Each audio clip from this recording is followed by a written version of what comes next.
Welcome home.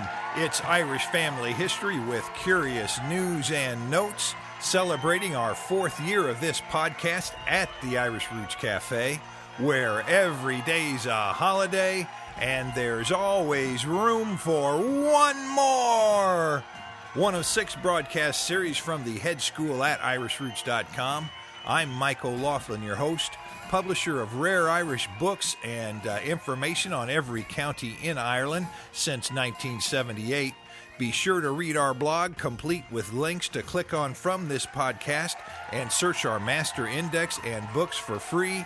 Molly, wet the tea, Katie, bar the door, Sweeney, clear that floor, and bring out the Irish dancers. It's time we get this show on the road.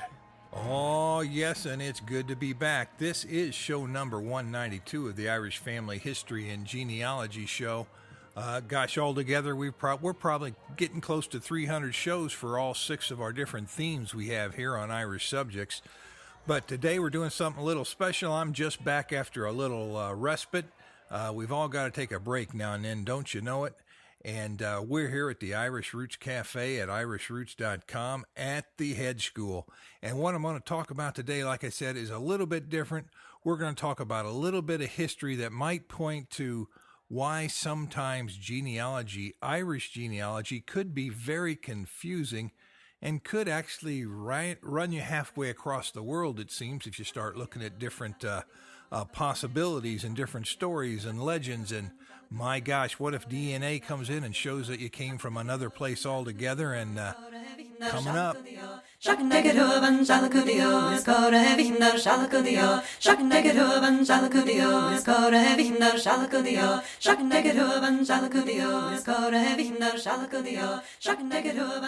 well, today I'm going to talk about the sack of Baltimore, County Cork, 1631.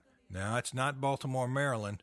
Although I did get just an email from a fellow the other day that said he had read the book on this subject and he was going to sail from Maryland or somewhere in the States to Baltimore County Cork. What a trip that'd be. Now, this is an example of an Irish genealogy possibility that requires knowledge of Irish history. Now, if we take a look at the 17th century, that was a traumatic time for everyone in Ireland. There was the Battle of Kinsale to open things up, and the flight of the Earls, the fall of the Irish culture, the Gaelic culture, the tribulations of Cromwell, the Treaty of Limerick. All that happened in that century, and tens of thousands of men were exiled to the continent into Europe. And these were known as the wild geese of Ireland. And the native Irish families lost their lands and influence just about totally. An entire way of life was gone. Now, with all that happening in that century, minor little tragedies might tend to be overlooked. And this is one of them, so I think it really deserves your attention. Now, first, we have to take a look at the little village of Baltimore in County Cork. And that village was built around or near the shadow of O'Driscoll's castle, according to all the reports I've read, and it's still there today, I believe. And it was a seaport that was profitable in business, and English settlers had come in there and been granted rights. And many say that Coppinger of County Cork, he had designs on the town. What does that mean?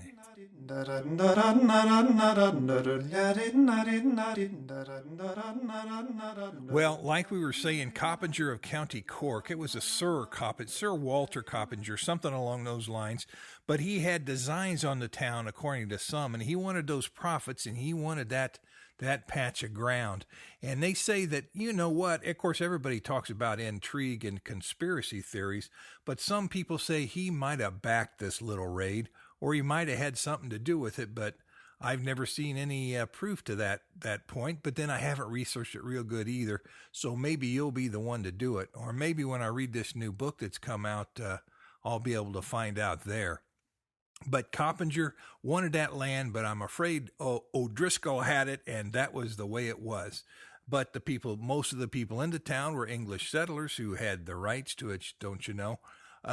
So what happened? Well, there's another man that enters the scene, and it seems that he's at the center of it all. His name was Hacket, and he was a fisherman from Dungarvan in County Cork, and they say he'd been captured by the pirates earlier, and he gave up the town of Baltimore to the pirates in exchange for his safety. Now, they had thought to go to a bigger town, but he said, "Oh, no, you'll get too much resistance there. You follow me right on up here, and we're going to find a town we can seize easily." And they've got no way really to defend themselves against 200 marauding pirates. So, don't you know, 2 ships showed up with these pirates in them, and they arrived to burn and rob and terrorize and take hostages in this little village. Now, the bloody band included Algerians and Ottoman Turks and Dutchmen. In fact, to complicate matters, their captain was Dutch, and they took around 107 hostages or so, and only 2 or 3 of them are ever said to have been returned, and I believe there were 2 women or so that were they had paid ransom to get them back 14 years later. It's amazing that they survived that long. The terrible things that could have happened to them. But you know what? Justice eventually was finally served, and we're going to talk about that in just a few minutes. It's a dreadful story, folks.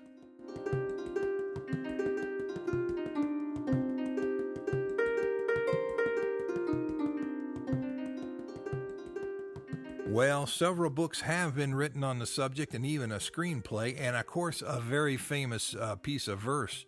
Now, the fate of the hostages was grim, like I was saying, and many served as galley slaves or in the harem of the Sultan, perhaps as concubines. Now, justice was served to the Irish traitor Hacket, however. He was hung about 2 years later. At least that's the amount of time the poem gives us, and I think that's about right. And he was hung right there near the village he had destroyed. And many of the surviving townspeople, they relocated. There were some people that survived it because actually after they had taken the outskirts of the city and they started to move into the town proper, you hear somebody sound the alarm. They were beating a drum or ringing a bell, and that made these brave pirates sort of think twice. So they were given the order to retreat with the 100 hostages they had and be thankful for that. And many of the people who did not get taken, where the pirates actually hadn't reached their part of the town, they were relocated to the town of Skibbereen in County Cork. And, of course, that's noted for a later tragedy and a great tragedy later during the Great Famine of the 19th century in County Cork, the Great Famine of Ireland. And it was terrible. There were newspaper reports, I think it might have been in Skibbereen itself, where people were crawling to their own graves because there was no one left to take them there or to bury them. And they were buried with just maybe it was a piece of cloth over them or a very thin layer of dirt. You never know, but boy, it was terrible. And that was Skibbereen. So, boy, some of these families had to go through more than we can even imagine. But the song and story have recorded that misery too. Now, let's take a look. Who recorded this and how did I first come across it? And hey, how did I get into this and start reciting this little bit of verse into the Irish head school annals? And I do that in a formal presentation on the 17th century Ireland. And what it is, the story's told by Thomas Osburn Davis. And he's one of my favorite authors of recitations here at this head school. And here's an extract from that work.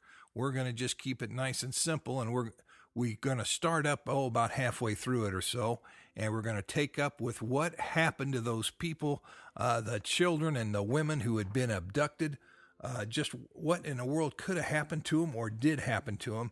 And here is the very flowing way which Davis put it coming up next.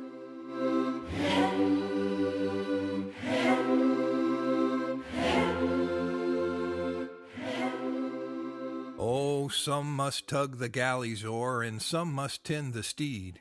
This boy will bear a chic shabook, and that a bays Jareed. Oh, some are for the arsenals by beauteous Dardanelles, and some are in the caravan to Mecca's sandy dells. The maid that Bandon gallant sought is chosen for the day. She's safe, he's dead. She stabbed him in the midst of his foray. And when to die a death of fire that noble maid they bore, she only smiled, O'Driscoll's child, she thought of Baltimore. 'Tis 2 long years since sunk that town beneath that bloody band, and now amid its trampled hearths a larger concourse stand, where high upon a gallows tree a yelling wretch is seen. 'Tis Hacket of Dungarvan, he who steered the Algerine. He fell amid a sullen shout, with scarce a passing prayer, for he had slain the kith and kin of many a hundred there. Some muttered of MacMurrough, who brought the Norman o'er. Some cursed him with Iscariot that day in Baltimore. And that's the finish, folks. But you can just see how complicated things can get. You might find yourself living in North Africa, and there might have been a legend about your family anciently or hundreds of years ago coming from Ireland. Or maybe they were English. Or maybe both those statements were true, and where would you start and how could you figure it out? Well, here's the perfect story that can tell you how something like that could happen, and it's a one-of-a-kind deal that I found in history, and they say nothing that bad happened as far as pirate raids any other time, but you know what? What about the Vikings? Did they do any of that? It's another story.